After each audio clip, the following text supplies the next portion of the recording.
Good morning all of you. इस video में हम बात करेंगे सीबीएसई बोर्ड एग्जाम 2024 जो कि 15 फरवरी से स्टार्ट हो रहा है। उसके लिए हम यहाँ पे मैथ सिंपल पेपर डिस्कस करेंगे जो कि सीबीएसई की तरफ से जारी किया गया था 2023 एंड 2024 के लिए। ठीक है, इससे पहले मैंने ये आपका मैथ्स बेसिक है, इसके बाद में स्टैंडर्ड का पेपर कराऊंगा। ठीक है, बेसिक का जो सेक्शन ए और सेक्शन बी है, सेक्शन ए में आपके 20 ऑब्जेक्टिव क्वेश्चन है और सेक्शन बी में आपका 10 मार्क्स है, 2-2 मार्क्स के। ठीक है, उन सभी का जो वीडियो होगा सेक्शन ए और सेक्शन बी का आपको डिस्क्रिप्शन में मिल जाएगा, डिस्क्रिप्शन जरूर चेक करिएगा। ठीक है, लगभग इसी लेवल के क्वेश्चन आते हैं। फिर सेक्शन सी में बात करेंगे, जो पहला क्वेश्चन है prove that root 3 is an irrational number. ये आपका 100% एग्जाम में एक क्वेश्चन 3 मार्क्स में रहेगा ही रहेगा, ये रुकने वाला नहीं है। और इस क्वेश्चन में आपको स्टेटमेंट थोड़ा सा पता होना चाहिए, क्या हम इसमें शो करते हैं। ठीक है, तो आइए चलते हैं, पहला क्वेश्चन ही देखते हैं। पहला क्वेश्चन दिया गया prove that root 3 is an irrational number. तो इसको हम कैसे सॉल्व करते हैं, इसमें सबसे पहले हमें दो वेरिएबल लेने पड़ते हैं जो कि को प्राइम नंबर होते हैं। ठीक है, सबसे पहले हम यहाँ पे लिखेंगे लेट एज्यूम दैट, सबसे पहले हम लिखेंगे कि root 3 is be a rational number, या लेट बी करके किसी तरीके से आप स्टेटमेंट अपना लिख सकते हैं। जरूरी नहीं है कि जो एकदम बुक में हो वही लिखा जाए, आप डायरेक्ट भी लिख सकते हो root 3 is rational number, let be root 3 is rational number, इस तरीके से भी लिख सकते हो। तो फिर उसके बाद क्या करना है, हमें जो रूट 3 है इसका स्टेटमेंट ही जरूरी होता है, याद रखना। इस तरीके से आप अगर प्रॉपर बना दोगे, स्टेटमेंट आपका 2 से 3 जगह बहुत जरूरी। एक तो आपका पहला हो गया, फिर इसके बाद ए एंड बी जो हम यहाँ पे लेते हैं वो को प्राइम नंबर होता है, यानी कि which pair of the 2 number HCF is 1। 2 number का ऐसा पेयर जिसका एचसीएफ 1 हो उसे को प्राइम नंबर बोलते हैं। ठीक है, तो आपको ये पता होना चाहिए। तो यहाँ पे हम रूट 3 को लेंगे ए अपॉन बी, जो कि ए और बी जो होंगे वो क्या होंगे, को प्राइम होंगे। लाइक दैट, जैसे हमने 2 और 3 ले लिया। ठीक है, तो इसका एचसीएफ कोई फैक्टर बन रहा है, ये 2 इंटू 1 बनेगा या फिर ये 3 इंटू 1, ज़्यादा से ज़्यादा 1 बन रहा है। तो अगर कोई कॉमन फैक्टर ना हो 1 के अलावा अगर, या फिर बोल सकते हो कि एचसीएफ हाईएस्ट कॉमन फैक्टर क्या हो, 1 हो, तो ऐसे पेयर जो 2 नंबर का पेयर होता है उसी को बोला जाता है को प्राइम। तो यहाँ पे ए और बी दोनों क्या है, को प्राइम ही है, जिसका कॉमन फैक्टर क्या है, सिर्फ 1 है, 1 के अलावा कुछ भी नहीं है। ठीक है, इस बात का ध्यान रखिएगा क्योंकि मैं आगे इसी का यूज करूंगा। क्लियर है, जब हम यहाँ पे रूट 3 को ए बाई बी ले लेंगे, उसके बाद हम लिखते हैं यहाँ पे square both side. Square both side करेंगे तो रूट 3 का स्क्वायर करेंगे और यहाँ पे ए बाई बी का होल स्क्वायर करेंगे। तो देखिए स्क्वायर से ये रूट जो होता है ये कैंसिल हो जाता है। क्यों हो जाता है, आपको पता होगा कि रूट की जो वैल्यू होती है वो होती है 1/2। तो यहाँ पे रूट 3 है तो इसे हम क्या लिख सकते हैं, अगर ये उस स्क्वायर किया है मैंने ना, तो यहाँ पे 3 का पावर रूट की वैल्यू क्या हो गई, 1/2 इंटू 2। तो ये ऊपर नीचे होने की वजह से ये कैंसिल हो जाते हैं और आपका आंसर 3 बचता है। तो यहाँ पे क्या हो जाएगा, 3 हो जाएगा और ये हो जाएगा ए स्क्वायर अपॉन बी स्क्वायर। फिर क्या करेंगे, इसके बाद ये जो 3 है इसमें बी स्क्वायर का इंटू कर देंगे, ये क्रॉस इंटू करेंगे इस तरीके से, तो ये 3b स्क्वायर हो जाएगा इक्वल टू ए स्क्वायर। तो हम यहाँ पे अब स्टेटमेंट क्या लिखेंगे, अब देखिए जो अगर हम यहाँ पे ए स्क्वायर को क्या बोल सकते हैं, अगर 3 को यहाँ पे डिवाइड करें तो यहाँ पे इस 3 को हम इस तरीके से भी लिख सकते हैं कि a square upon 3 equals to b square. It means a square is divisible by 3। तो यहाँ पे यही स्टेटमेंट लिखते हैं कि a square is divisible by 3। हमें ये नहीं शो करना है, याद रखिएगा, ये बस बता रहा हूँ समझाने के लिए, यानी अंडरस्टैंडिंग के लिए आपको बस इतना ही स्टेटमेंट लिखना है, ए स्क्वायर इज डिविजिबल बाई 3। सो अगर ए स्क्वायर 3 से डिविजिबल है तो ए भी क्या होगा, ए इज ऑल्सो डिविजिबल बाई 3। याद रखिएगा, स्टेटमेंट बहुत अच्छे से लिखिएगा। इस क्वेश्चन में आपके 3 मार्क्स फ्री के मिलेंगे और ये क्वेश्चन फिक्स है, आना ही आना। ये ऐसा क्वेश्चन है जो कि आपको पता है कि आएगा एग्जाम में। अगर आप तैयार नहीं करके जाते हो तो ये आपकी रिस्पॉन्सिबिलिटी है, आप गलत कर रहे हो। ठीक है, तो ए स्क्वायर इज डिविजिबल बाई 3, अगर ए स्क्वायर 3 से डिविजिबल है तो ए भी क्या होगा, 3 से डिविजिबल होगा। इस तरीके से हमें लिखना है यहाँ पे ए इज ऑल्सो डिविजिबल बाई 3। हमें इसे इक्वेशन फर्स्ट ले लेना है। क्लियर है, फिर आगे क्या करना है, इसी में हमें लेट करके लेना है a equals to 3c। A equals to आप के भी ले सकते हो, वेरिएबल सी की जगह पे कुछ भी ले सकते हो, लेकिन यहाँ पे जैसे ए भी लिया है तो अपना एक पैटर्न बना लीजिए कि मुझे एक फिक्स लेना है, नहीं तो वहाँ कंफ्यूज हो जाओगे कि कोई वैल्यू कौन सी लेनी है या कौन सी नहीं। एक वैल्यू अपना फिक्स कर लीजिए, ए बी और सी का यूज करना है हमें यहाँ पे। ठीक है, तो जहाँ पे ए है इस इक्वेशन में, यहाँ पे देख सकते हैं आप, यहाँ जहाँ ए है यहाँ पे ए इक्वल्स टू हमें लेट करके लेना पड़ेगा, लेट ए बराबर 3c फॉर एन इंटीजर। जो सी है आपका कोई इंटीजर है, तो यहाँ पे देखिए जो इक्वेशन ये है आपका a square equal to 3b square, जहाँ पे ए है इसकी जगह पे 3c रखेंगे तो होल स्क्वायर हो जाएगा इक्वल टू 3b स्क्वायर।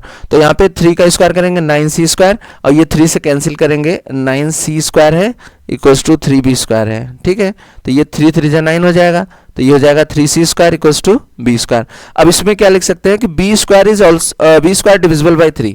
अब जैसे यहाँ पे हम लिख सकते हैं ना c square equals to b square upon 3, तो यहाँ पे 3 से डिविजिबल है कि नहीं, तो इसी तरीके से इसमें भी स्टेटमेंट लिखेंगे यहाँ पे। देखिए since b square is divisible by 3, फिर इसके बाद क्या बताया मैंने, अगर b स्क्वायर 3 से डिविजिबल है तो b is also divisible by 3। जैसे यहाँ पे हुआ था कि a square is divisible by 3, so a is also divisible by 3। Similar way में यहाँ पे लिखेंगे b square is divisible by 3, so b is also divisible by 3। देख रहे हैं ना, दोनों का स्टेटमेंट सेम है, बस यहाँ पे आपको क्या करना है, a बराबर 3c ले लेना है। ठीक है, और उसकी वैल्यू रख के सॉल्व करके ये वैल्यू आ जाएगी b square equal to 3c square, और फिर वही स्टेटमेंट फिर रिलीज करना है, यहाँ पे रिपीट करना है। तो यहाँ पे लिख सकते हैं, फिर से मैं प्रॉपर तरीके से बताने की कोशिश कर रहा हूँ जिससे आपको समझ में आ जाए, इसलिए थोड़ा एक से ज़्यादा बार रिपीट कर दे रहा हूँ। अगर फिर भी अगर लगता है कि आपको समझ में आ रहा है एक बार में, तो आप कमेंट कर दीजिएगा, मैं एक बार ही रिपीट करूँगा, दोबारा नहीं समझाऊंगा। और आपको लगता है कि सही है वीडियो, तो आप कमेंट में जरूर बताइएगा कि मैं एक से ज़्यादा, देखिए जिस क्वेश्चन में थोड़ा कॉम्प्लिकेशन रहता है उस क्वेश्चन को मैं थोड़ा सा अच्छे से ही समझाऊंगा, या एक बार या 2 बार उन पॉइंट को डिस्कस करूँ। जो आसान होगा तो मैं ऑलरेडी एक बार ही बता के आगे बढ़ जाऊँगा। ठीक है, तो कोशिश करूंगा कि अपनी तरफ से कि आपको अच्छे से समझ में आए सारी चीज़ें। सिंस अब यहाँ पे इतना तो बता दिया कि b square is divisible by 3, so b is also divisible by 3। अब देखिए ये क्वेश्चन सेकंड ले लीजिएगा। अब देखिए जो मैंने बताया था कि a और b हमने क्या लिया है, को प्राइम नंबर लिया है। को प्राइम मीन्स होता है pair of the number SCF is 1, ऐसे दो नंबर का पेयर जिसका SCF 1 हो। तो अब देखिए यहाँ पे जो a है वो ऑल्सो डिविजिबल बाई 3 है, और b भी ऑल्सो डिविजिबल बाई 3 है, यानी a और b का जो कॉमन फैक्टर है 3 आ जा रहा है। मतलब आप समझ सकते हैं ना कि a भी 3 से डिविजिबल है और b भी 3 से डिविजिबल है, यानी कि कॉमन फैक्टर 3 हो गया। और जबकि हमने a और b को क्या माना है, 1 आना चाहिए कॉमन फैक्टर। कॉमन फैक्टर क्या आना चाहिए, 1 आना चाहिए। तो ये हमारा स्टेटमेंट गलत नहीं हो गया। तो बस यहाँ पे लिखेंगे from equation first and second we can say that 3 is a common factor of a and b। इन दोनों इक्वेशन के थ्रू हमें लग रहा है कि a और b का कॉमन फैक्टर 3 है, बट हमने क्या माना है कि कॉमन फैक्टर क्या होना चाहिए, 1। तो इसीलिए हमें यहाँ पे एक और स्टेटमेंट लिखेंगे, ये स्टेटमेंट ही इसमें जरूरी है, ये चीज़ हमें ध्यान रखना पड़ेगा। Which is contradicting that fact, contradicting, एक बार मैं फिर से पढ़ दे रहा हूँ, which is contradicting the fact that a and b are coprime. ये कह रहे हैं कि जो हमने मतलब माना था कि a एंड b को प्राइम नंबर है, कॉन्ट्राडिक्टिंग का मतलब होता है यहाँ पे विरोधाभास, या फिर बोल सकते हैं कि उस नियम को फॉलो नहीं कर रहा है, इसे विरोधाभास। मतलब हमने जो कॉमन फैक्टर 1 माना था, a एंड b क्या होगा, a एंड b ऐसे नंबर है जो को प्राइम नंबर है, जबकि हमारा यहाँ पे को प्राइम नहीं दिख रहा है। इसके दो a और b के दोनों फैक्टर क्या दिख रहे हैं, कॉमन फैक्टर 3 दिख रहा है, तो हमारा गलत नहीं हो गया। तो यही कह रहे हैं कि जो a एंड b हमने कॉमन फैक्टर लिया है उसका विरोधाभास हो रहा है, यानी कि contradicting the factor that a and b are coprime number, तो ये गलत है। तो इसकी वजह से हम बोल सकते हैं कि our assumption that √3 is rational number is wrong. जो हमने स्टार्टिंग में माना है, यहाँ पे देखिए जब स्टार्टिंग में हमने लिया था कि √3 इज रेशनल नंबर, तो ये एजम्पशन हमने रॉन्ग ले लिया है। तो इसलिए हम आगे क्या लिख सकते हैं कि हेंस √3 इज इरेशनल नंबर, क्योंकि दोनों के कॉमन फैक्टर बन रहे हैं, जबकि हमने क्या माना था, कॉमन फैक्टर 1 होना चाहिए। तो ये हमारा एजम्पशन रॉन्ग हो गया, इसलिए हम बोलेंगे यहाँ पे कि our assumption √3 is rational number is wrong, so √3 is irrational number. यहाँ तक ये क्वेश्चन थोड़ा सा कॉम्प्लेक्स रहता है, इसलिए मैंने तो ज़्यादा टाइम लेके और थोड़ा रिपीट भी ज़्यादा कर दिया है, ठीक है, जिससे आपको क्लियर समझ में आ जाए। तो आइए चलते हैं सेकंड क्वेश्चन। जहां तक मुझे लगता है पहला क्वेश्चन प्रॉपर तरीके से आपको समझ में आ गया होगा, उसको इस क्वेश्चन को देखिए आपको कम से कम 3 से 4 बार, जिनकी तैयारी हो गई होगी, आई थिंक आप अप्रैल से पढ़ रहे हैं तो एग्जाम का समय आ गया, अब तक तो ये क्वेश्चन बहुत अच्छे से आप कर ले रहे होंगे, ठीक है। सेकंड क्वेश्चन देखते हैं, बहुत ही प्यारा क्वेश्चन है। फाइंड, ये लगभग आएगा आपको 3 या 4 में, ये भी लगभग क्वेश्चन आता है। Find the zeros of the quadratic polynomial 4s² - 4s + 1 and verify the relation between the zeros and coefficient. तो इस क्वेश्चन को करने के लिए देखिए मैं एक बहुत ही प्यारा सा फैक्टराइजेशन यहाँ पे करके बताता हूँ आपको। देखिए यहाँ पे 4s² हो जाएगा और -4s हो जाएगा और यहाँ पे +1 हो जाएगा। फिर इसके बाद एक तो आपको जीरोस फाइंड आउट करना है सिंपल वे में, और बोला गया है कि verify the relation between the zeros and coefficient, उसके जीरोस एंड कोफिशिएंट का रिलेशन भी आपको बताना है। तो सबसे पहले फैक्टर कर लेते हैं यहाँ पे। तो देखिए फैक्टर करेंगे तो हम क्या करेंगे यहाँ पे देखिए, जैसे अगर एस स्क्वायर यानी कि जो एक्स स्क्वायर का कोफिशिएंट होता है, तो यहाँ पे एस दिया गया है, तो इसका इंटू हम यहाँ पे करते हैं जो आपका कांस्टेंट नंबर होता है, यानी कि इस 4 का इंटू हम 1 में करेंगे। अगर यहाँ पे कोई और नंबर रहेगा तो उसका भी इंटू करेंगे, ठीक है। तो ये 4 का ऐसा फैक्टर लीजिए कि इंटू करने पे 4 आए और प्लस करने पे -4 का रिलेशन बने, ठीक है। तो हम यहाँ पे 4 का देखिए 2 2 4, 2 भी इंटू करेंगे 4 भी आ रहा है, और दोनों -2 अगर कर देंगे तो आपका 4s भी हो जाएगा माइनस का, ठीक है। तो यहाँ पे हम लिखेंगे 4s स्क्वायर और -2s और -2s और +1, क्लियर है। अब इन दोनों में क्या कॉमन है, 2s कॉमन है, तो ये हो जाएगा 2s -1, और यहाँ पे -1 कॉमन है, तो ये हो जाएगा 2s -1।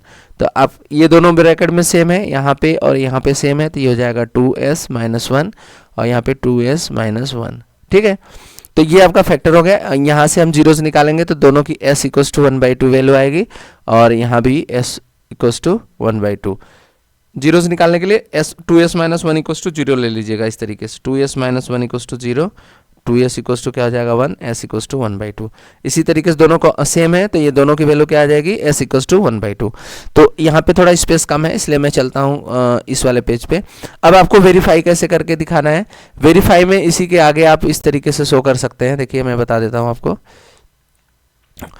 जैसे आपने यहाँ पे निकाल दिया कि s इक्वल्स टू क्या आ गया 1/2, अभी मैंने सॉल्व किया था, और s मतलब एक तरीके से हम बोल सकते हैं कि दोनों वैल्यू क्या आ रही हैं, सेम आ रही हैं, यानी कि एक अल्फा हो गया, ये आपका अल्फा हो गया, और ये आपका क्या हो गया, बीटा हो गया, क्लियर है।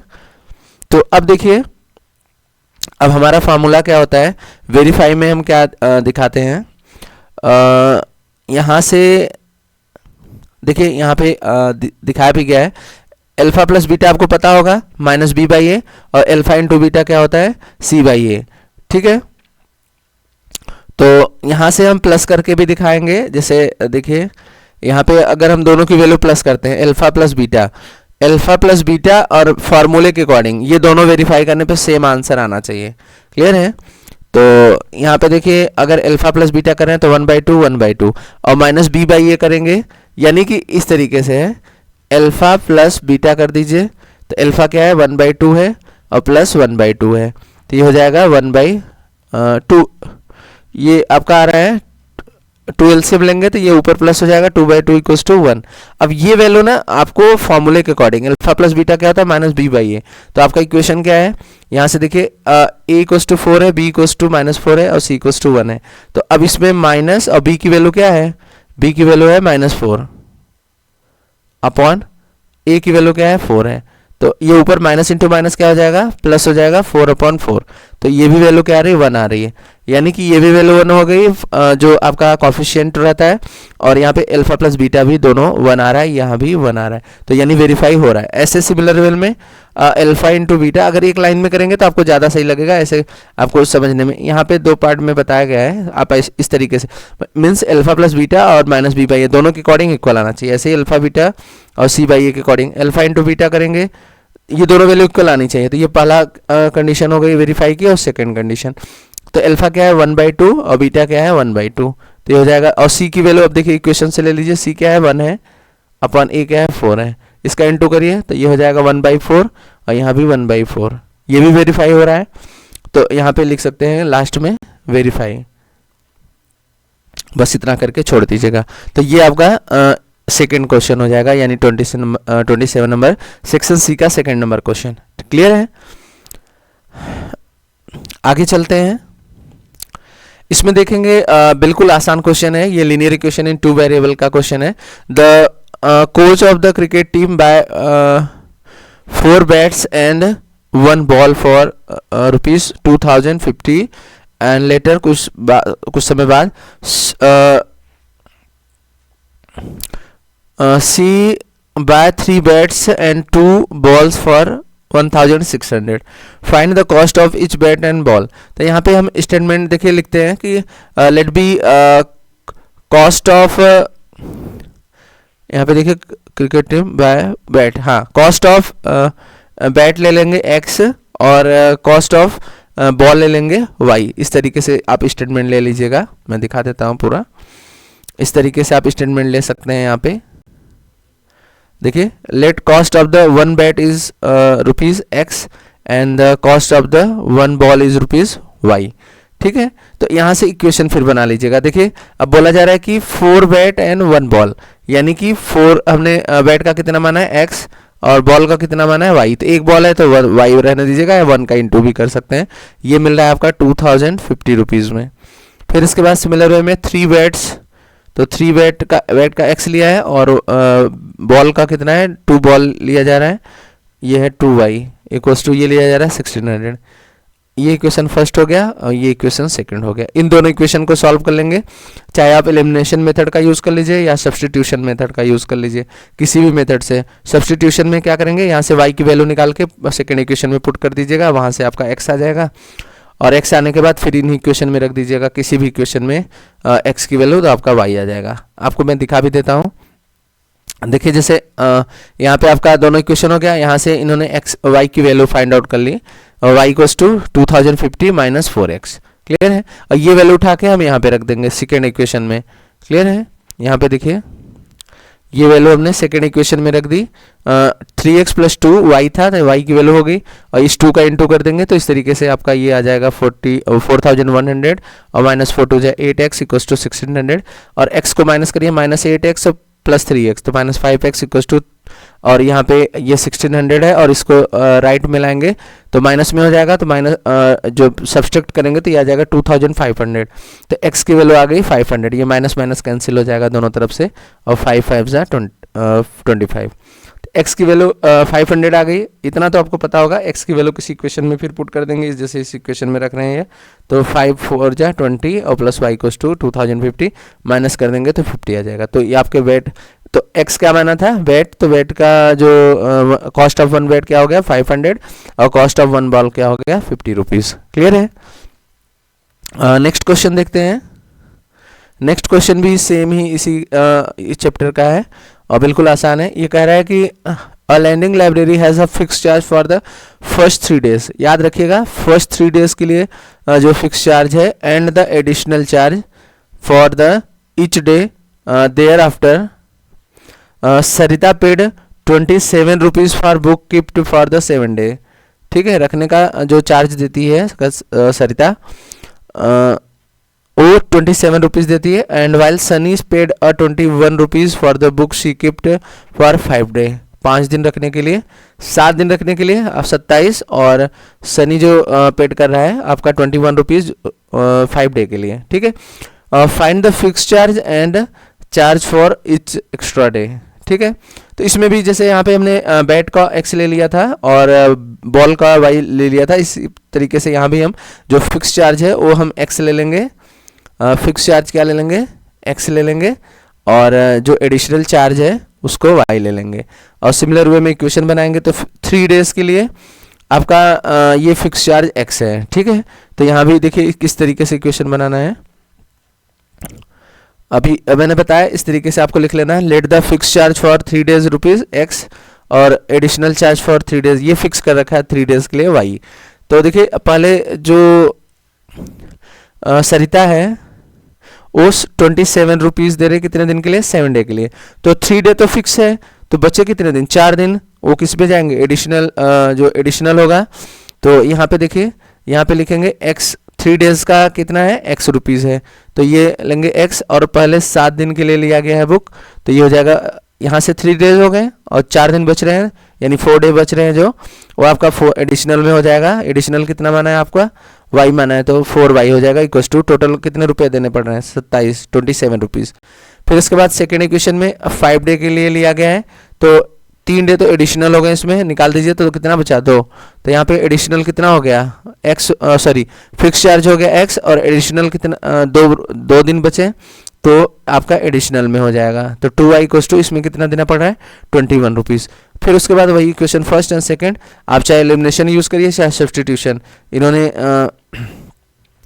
सब्सट्रैक्ट इक्वेशन 2 फ्रॉम 1, चाहे डायरेक्ट ही माइनस कर दीजिए, क्योंकि देखिए x plus 4y equals to 27 और यहाँ पे x plus 2y equals to 21। ये दोनों इक्वेशन सिंपल है, सीधे माइनस कर देंगे तो भी आपका आंसर आ जाएगा।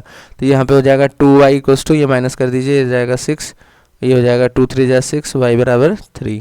y की वैल्यू किसी इक्वेशन में रख दीजिए, तो आपका सेकंड इक्वेशन है x प्लस 2y बराबर 21। तो ये हो गया आपका x प्लस 2 इंटू वाई की वैल्यू कितनी है 3 इक्वल्स टू 21। तो x इक्वल्स टू हो जाएगा 21 माइनस 3 2 जा 6, तो ये हो जाएगा 11 माइनस 6 5, यहाँ पे 15। तो आपका जो फिक्स चार्ज है, फिक्स चार्ज कितना आ गया 15 रुपीज़, और एडिशनल चार्ज कितना आ गया आपका 3 रुपीज़। क्लियर है? तो इस तरीके से आपको आंसर फाइंड आउट करना है। बिल्कुल अच्छे क्वेश्चन दिए गए हैं। आगे क्वेश्चन देखते हैं। ये भी क्वेश्चन फिक्स है, एग्जाम में बता रहे हैं। ये चैप्टर, ये जो क्वेश्चन है आपका सर्कल का है, और ये क्वेश्चन है, और एक में सेम क्वेश्चन रहेगा, बस वहाँ पे प्रूव करना रहता है, so that it is rhombus. जो आपका सर्कल के अंदर जो क्वाड्रिलेटरल बना है उसे रोम्बस प्रूव करने के लिए आता है। और एक क्वेश्चन, ये दोनों ही क्वेश्चन रिपीट होते रहते हैं, और कम से कम 5 से 6 बार आ चुके हैं एग्जाम में। तो इन दोनों क्वेश्चन को जरूर कर लीजिएगा। अभी मैं कुछ दिनों में जल्द ही चैप्टर वाइज क्लासेस स्टार्ट करूँगा। आप लोग अगर कमेंट में बताएंगे कि हाँ क्लास करनी है, मतलब शॉर्ट में जो इंपॉर्टेंट पॉइंट है सिर्फ उन्हीं को डिस्कस करेंगे, पूरी डिटेल में नहीं। चैप्टर के सारे फॉर्मूले और प्लस जो की पॉइंट है चैप्टर के, जो इंपॉर्टेंट क्वेश्चन है, जो कम से कम 5 6 बार रिपीट हुए, याद रखिएगा रिपीटेड क्वेश्चन सब आ जाते हैं, ढेर सारे क्वेश्चन रहते हैं, ठीक है। तो इसलिए आप लोग उन सब क्वेश्चन को भी ध्यान रखिएगा। तो आइए चलते हैं, देखते हैं question. A circle touches the all 4 side of the quadrilateral ABCD, prove that AB plus CD बराबर AD प्लस DC। आपका डायग्राम कुछ इस तरीके का है। मान लीजिए एक क्वाड्रिलेटरल है और इसके अंदर एक सर्कल बना हुआ है, ठीक है। ये बोल रहा है कि हर एक साइड को टच कर रहा है, ठीक है। तो प्रूव करना है आपको कि जो AB होगा, जैसे यहाँ पे ले लीजिए ABCD, आप किसी तरीके से भी ले सकते हैं। AB प्लस CD बराबर AD plus BC, AB plus CD बराबर AD प्लस BC, ये हमें प्रूव करना है। तो आइए चलते हैं, थोड़ा सा डायग्राम में प्रॉपर तक करके दिखाते हैं। थोड़ा मैं इस तरीके से डायग्राम ऑलरेडी दिखा दे रहा हूँ, जिससे कि वीडियो ज़्यादा बड़ी ना हो और आपको आसानी से समझ में भी आ जाए, ठीक है। डायग्राम ऑलरेडी बना हुआ है, तो मैं आपको प्रॉपर तरीके से यहाँ पे समझा दे रहा हूँ। तो वही मैंने ये डायग्राम बना दिया, क्वाड्रिलेटरल हो गया 4 साइड का, और यहाँ पे इसके अंदर एक सर्कल बना हुआ है, ठीक है। तो यही देखिए, आप पॉइंट ले लीजिए ABC और D, फिर इसके बाद जो जहाँ पे टच कर रहा है एक तरीके से ये साइड, उसको ले लीजिए PQRS। क्लियर है? अब आपको एक थ्योरम पता होगा इसमें, उसका यूज करेंगे हम। आपको यहाँ पे इस तरीके से लिखना है, given circle touches the side ABCD PQRS to prove AB plus CD बराबर AD प्लस BC। एक पॉइंट आपने पढ़ा होगा, किसी भी सर्कल से, मान लीजिए कोई सर्कल है और यहाँ से एक टेंजेंट ड्रॉ कर रहे हैं और एक यहाँ से टेंजेंट ड्रॉ कर रहे हैं, तो दोनों टेंजेंट की लेंथ क्या होती है, सेम होती है। आपको पता होगा, जब आपने सर्कल चैप्टर किया होगा तो वहाँ पे ये पॉइंट पढ़ा होगा, ठीक है। क्योंकि ये दोनों टेंगल कॉन्ग्रेंस हो जाते हैं, और कॉन्ग्रेंस हम प्रूव कर सकते हैं कि ये टेंजेंट क्या है, इक्वल है। यहाँ पे भी इसी तरीके से, जैसे ये वाला टेंजेंट जो है इसके इक्वल होगा, ये टेंजेंट जो होगा इसके इक्वल होगा, ये टेंजेंट होगा इसके इक्वल होगा, और ये आपका इसके इक्वल होगा। क्लियर है? इस तरीके से हम इक्वल ले सकते हैं, यही थ्योरम का यूज करेंगे। तो इसी से हमने देखिए क्या लिखा है यहाँ पे, AP इक्वल्स टू AS। जो AP होगा वो इस वाले टेंजेंट AS के बराबर होगा। नेमिंग देखिएगा आप, AP ये है और AS ये, इक्वेशन फर्स्ट ले लीजिएगा। फिर BP लिया है इन्होंने, BP इक्वल्स टू क्या हो जाएगा, BQ हो जाएगा। देखिए यहाँ पे सेकेंड इक्वेशन ले लिया, ये फर्स्ट हो गया। और फिर इसके बाद यहाँ पे DR, इन्होंने क्या लिया DR, तो DR किसके होगा, DS के इक्वल होगा, यहाँ पे थर्ड हो गया। फिर सिमिलर वे में CR लिया है, CR ये, तो इसके इक्वल होगा, तो ये हो जाएगा आपका CR इक्वल्स टू CQ। ये इक्वेशन 4 हो गया। क्लियर है? समझ में आ गया होगा। एक बार फिर से रिपीट कर रहा हूँ।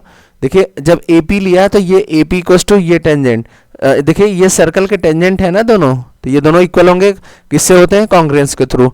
अगर थ्योरम आपने प्रूव किया होगा, ये दोनों ट्रेंगल कॉन्ग्रेंस हो जाते हैं, जिसकी वजह से हम इसे बोल सकते हैं कि ये दोनों टेंजेंट क्या होते हैं, इक्वल हो जाते हैं। ठीक है, अभी बस इतना याद रखिए कि ये दोनों इक्वल होते हैं। इस क्वेश्चन में यही मतलब है बस। तो ये टेंजेंट इसके इक्वल हो गया, पहला इक्वेशन। फिर दूसरा है आपका पी बी, तो ये टेंजेंट इसके इक्वल हो गया। और फिर उसके बाद नेक्स्ट है आपका डी आर, तो D R equals to D S हो जाएगा। और ये आपका C R equals to C Q हो जाएगा। यहाँ तक क्लियर है अच्छे से?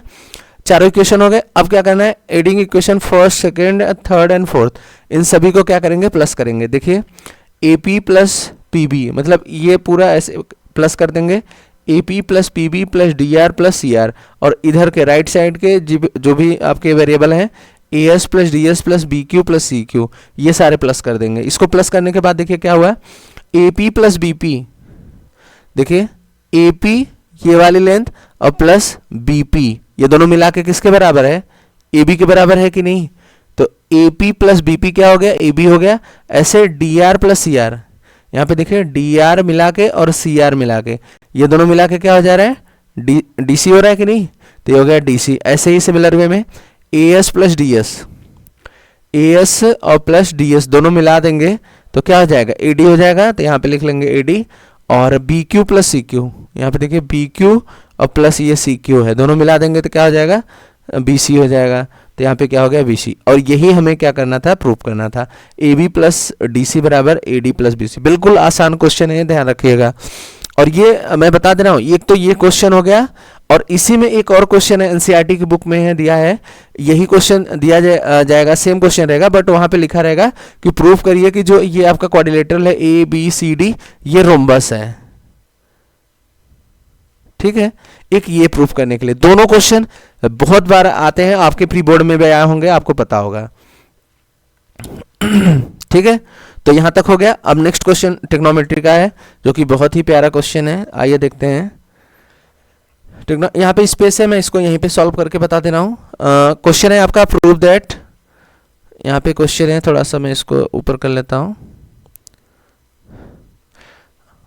ऊपर क्या यहीं पे रखता हूँ। ठीक है, क्वेश्चन है prove that cosec theta minus cot theta whole square equals to 1 minus cos theta upon 1 plus cos theta. ये हमें प्रूव करना है। क्लियर है? तो हम लेफ्ट हैंड साइड का यूज करेंगे। आपका लेफ्ट हैंड साइड में क्या दिया गया है, कोसेक, ये थोड़ा मैं अच्छे से लिख लेता हूँ। यहाँ पे दिया गया है कोसेक थीटा और minus cot theta whole square.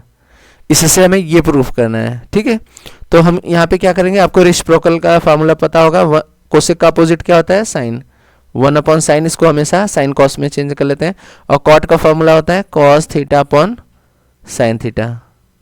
याद रखिएगा, आप कमेंट जरूर करिएगा अगर आपको चैप्टरों में डाउट है। तो एक क्लास, मतलब एक इस तरीके से सीरीज स्टार्ट करेंगे जिसमें हर एक चैप्टर का इंपॉर्टेंट क्वेश्चन और सारे इंपॉर्टेंट फॉर्मूले डिस्कस करेंगे जो आपको डाउट होंगे।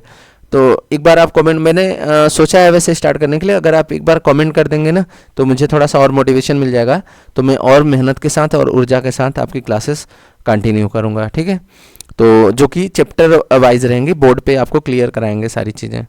ठीक है, तो यहाँ से देखिए, अभी देखिए यहाँ पे मैंने कोसेक को क्या लिख लिया, ये अपोजिट होता है 1 अपॉन साइन, कॉट होता है कॉस अपॉन साइन, और इन दोनों का एलसीएम क्या हो जाएगा, साइन थीटा। और यहाँ पे दोनों सेम है तो बस ऊपर क्या आ जाएगा, 1 अपॉन कॉस थीटा। क्लियर है? ये यहाँ से थोड़ा हटा देते हैं, ये थोड़ा छोटा हो जाएगा इस तरीके से। ठीक है, अब क्या करेंगे, यहाँ पे लिख सकते हैं 1 upon cos theta, sorry 1 minus cos theta whole square, दोनों होल स्क्वायर है, और यहाँ हो जाएगा साइन स्क्वायर थीटा। अब ये तो 2 बार लिख सकते हैं, होल स्क्वायर है तो इसको 1 माइनस कॉस थीटा, और यहाँ पे भी 1 minus cos theta, upon sine square को क्या लिख सकते हैं, 1 माइनस कॉस स्क्वायर थीटा। अब इसको मैं यहाँ पे सॉल्व कर दे रहा हूँ थोड़ा सा। ठीक है, अब ये जो है 1 माइनस कॉस थीटा, ये तो सेम ही रहेगा, और 1 प्लस कॉस, सॉरी दोनों 1 माइनस कॉस थीटा है, अपॉन, अब देखिए 1 माइनस कॉस स्क्वायर थीटा, यानी कि ये 1 स्क्वायर भी लिख सकते हैं, यानी कि a square minus B square की आइडेंटिटी 1 माइनस कॉस थीटा, और ये हो जाएगा 1 प्लस कॉस थीटा। तो देखिए जो आपका 1 माइनस कॉस थीटा, ये दोनों कैंसिल हो जाएंगे, तो आपका जो आंसर होगा वो होगा 1 minus cos theta upon 1 plus cos theta. ये आपका क्या हो जाएगा, राइट हैंड साइड हो जाएगा। यही हमें प्रूव करना था। देखिए यहाँ पे क्लियर है, 1 minus cos theta upon 1 plus cos theta है, यही हमें प्रूव करना था। ठीक, ये आपका हो गया। क्लियर है? नेक्स्ट क्वेश्चन देखते हैं। इसी में और करके क्वेश्चन और दिया है, इसको भी मैं बता देता हूं। दिया गया है कि sec a 1 minus sine A और sec a plus tan A equals to 1 proof करना है। तो देखिए मैं लेफ्ट हैंड साइड का यूज करता हूं, डायरेक्ट मैं लिख रहा हूं यहाँ पे sec a इंटू, देखिए 1 माइनस साइन ए, इसको पहले लिख लेते हैं 1 माइनस साइन ए, और यहाँ पे sec a को मैं लिख रहा हूँ 1 अपॉन कॉस, और प्लस टेन ए को लिख रहा हूँ sign A upon cos A.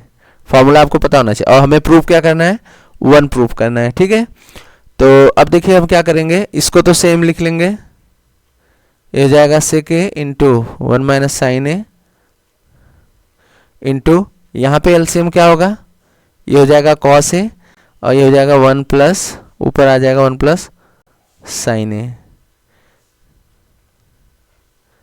Clear है? अब देखिए, अब यहाँ पे जो कॉस है इसको हम क्या लिख सकते हैं, यहाँ पे जो सेक है, सॉरी, इसको लिख सकते हैं 1 अपॉन कॉस ए, और ये कॉस ए पहले से एक नीचे है, तो ये ओवरऑल क्या हो जाएगा, कॉस स्क्वायर ए हो जाएगा। ठीक है, और यहाँ पे देखिए 1 माइनस साइन ए और 1 प्लस साइन ए, तो ये हो जाएगा 1 माइनस साइन स्क्वायर ए। क्लियर है? ये आ गया आपका, और 1 माइनस साइन स्क्वायर क्या होता है, कॉस स्क्वायर ए होता है, अपॉन नीचे क्या है, कॉस स्क्वायर ए, तो ये दोनों कैंसिल हो जाएंगे और आपका आ जाएगा 1। यही हमें प्रूफ करना था। क्लियर है? तो ट्रिग्नोमेट्री के बिल्कुल आसान क्वेश्चन दिए गए हैं, आप आसानी से कर सकते हो। थोड़ा स्पेस कम है, इसकी वजह से नेक्स्ट पेज पे मैं सॉल्व कर रहा हूँ, यहाँ पे थोड़ा स्पेस था इसलिए मैंने यहाँ पे करके बता दिया है। अगला क्वेश्चन देखते हैं, बहुत ही बेहतरीन क्वेश्चन है, ये भी प्रोबेबिलिटी का क्वेश्चन है। यहाँ पे मैं ये थोड़ा सा हटा दे रहा हूँ, ये इरेज कर दे रहा हूँ। क्लियर है? जिससे आपको क्वेश्चन प्रॉपर तरीके से दिखे। क्वेश्चन में दिया गया है, a bag contains 6 red ball, 6 red ball हैं, 4 ब्लैक बॉल हैं एंड सम वाइट बॉल हैं। कुछ वाइट बॉल हैं, मान लेते हैं वाइट बॉल कितनी होंगी, x होंगे। तो पूछा जा रहा है पहला, find the number of the white ball in the bag if the probability of drawing a white ball is 1/3। ये बोला जा रहा है कि कितनी वाइट बॉल होंगी अगर overall, find the number of white ball, number white ball कितने, सॉरी ये बोलने में थोड़ा सा प्रॉब्लम हो गई।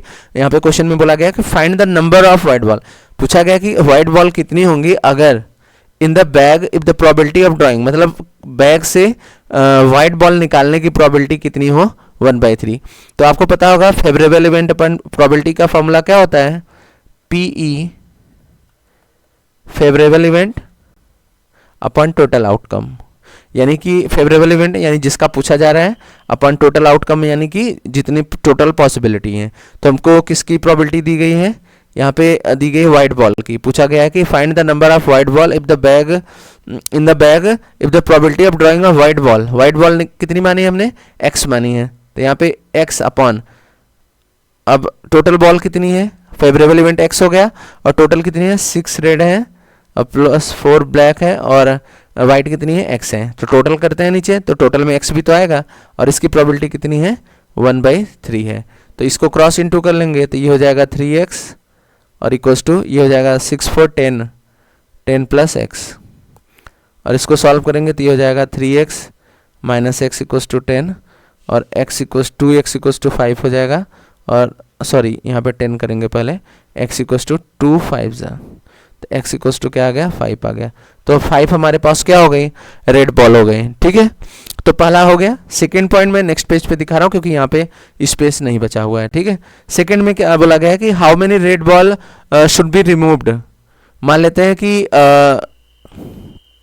रेड बॉल कुछ मान लेते हैं y है, मान लेते हैं। ठीक है, a bag for the probability of drawing a white ball is to be 1/2।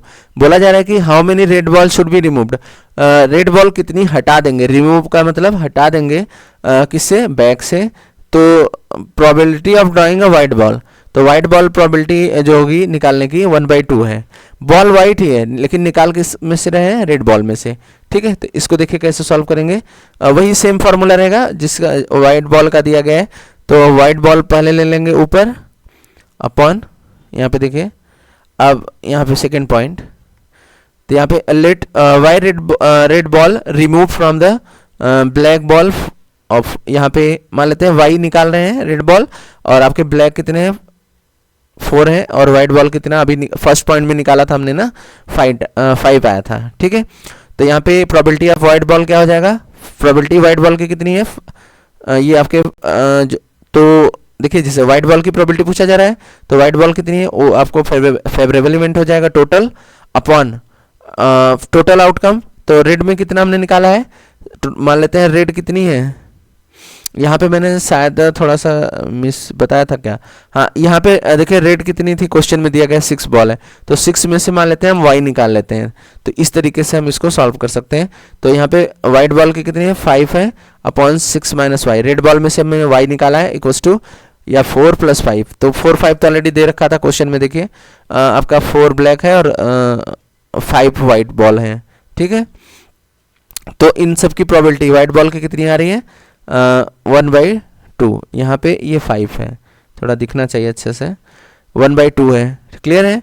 तो यहाँ पे देखिए अब इसको सॉल्व कर लेंगे, 5 अपॉन ये नंबर प्लस करेंगे तो 4 5 9 9 6 ये हो जाएगा 15 minus Y equals to 1/2, cross into कर देंगे, तो यहाँ पे देखिए ये 5 2 जा 10 हो जाएगा, 15 माइनस वाई, और यहाँ से वाई सॉल्व करेंगे तो क्या आ जाएगा 5 हो जाएगा। तो 5 बॉल शुड बी रिमूव्ड, तो 5 बॉल रिमूव कर रहे हैं ये, ठीक है। तो ये थे पूरे सेक्शन सी के क्वेश्चन जो कि बहुत ज़्यादा इंपॉर्टेंट थे, ठीक है। और नेक्स्ट एक्सरसाइज जो नेक्स्ट वीडियो होगी उसमें आपको सेक्शन डी पूरा कंप्लीट कराएंगे, ठीक है। सेक्शन डी थोड़े ज़्यादा ही बड़े क्वेश्चन है जो कि 5 मार्क्स के हैं ये क्वेश्चन, ठीक है। तो वीडियो कैसा लगा, वीडियो पसंद आया तो लाइक करिएगा और चैनल को सब्सक्राइब करिए, और दोस्तों के साथ शेयर जरूर करिएगा ये वीडियो, अगर हो सकता है उनकी भी थोड़ी सी हेल्प हो जाए। और आने वाले समय में अगर आप कमेंट करेंगे, मैंने सोचा है कि एक ऐसी सीरीज स्टार्ट करेंगे जिसमें चैप्टर वाइज सारे डिटेल्स में पूरा चैप्टर के बारे में मेन पॉइंट को डिस्कस करेंगे, ठीक है। वंस अगेन वीडियो कैसा लगा, वीडियो पसंद आया तो लाइक करिएगा और चैनल को सब्सक्राइब करिए। Thank you for watching.